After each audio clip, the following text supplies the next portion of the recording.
نو یو کس دا ووایي یا رسول الله وایي زما لس زامن دي یو مې نه دی ښکل کړی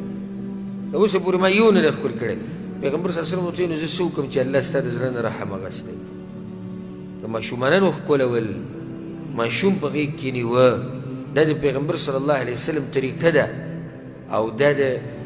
پښتو او د غیرت خلاف نه ده بس صفت کې ښه وایي د پلانې به منې ته به وایي چې ګوره څه توری والي د اسلام نه ولې څه چلې وایي د اوسه پورې ما د ده ماشوم د ده په غېږ کې نه دی لیدلی او د اوسه پورې بس داسې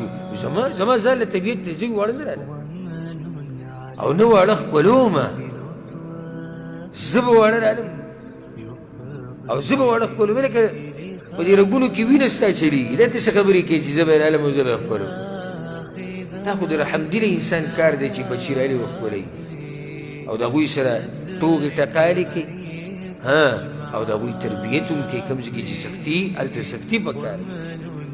کوم ځای کې نرمي هلته نرمي پکار ده د پیغمبر صلی الله علیه وسلم طریقه خو هر وخت چې د بریتو نه دې وینې ساسي او ټول غیرت او پښتو په دغه ځای کې وباسي یو وایي زه د ښځې سره ګپ نه لګوم او دویم واړه نه راغلم دا د ده لوی غیرت دی برید به ورسره تاو کړي لوی غیرت دا دی وایي په دواړو خبرو کې به غلطه او که غیرت دغې ته وایي نو په داسې غیرت باندې زه خپل بوټان پاکوم غیرت خو دا دی چې په کور کې یو مقام جوړ کړي ښایسته اخلاق نرم اخلاق چې ته کور ته ننوځې او ښځه خوشحالېږي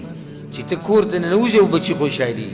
او ته د کور نه راوځې او هغوی ټلیفون کوې ته د کور نه راوځې او هغوی تپوس کوې چېرته لاړ داجي چېرته لاړ بابا چېرته لاړ او ښځې راته وایي ته چېرته لاړې داسې سړی وایه داسې ژوند دا دی